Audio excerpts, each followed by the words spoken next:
গরম বাড়ছে এবং গরম বাড়তেই কিন্তু সুন্দরবনে বেড়েছে বিষধর সাপের উপদ্রব।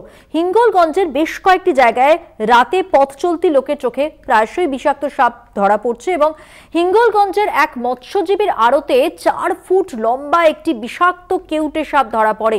দেখছেন সেই সাপের ছবি। বন দপ্তরে খবর দেওয়া হলে সাপটি উদ্ধার করে তারা নিয়ে যায়। সুন্দরবনের একাধিক জায়গায় এভাবেই সাপের উপদ্রব হচ্ছে এবং যার ফলে কিন্তু স্বাভাবিকভাবেই আতঙ্কিত বাসিন্দারা।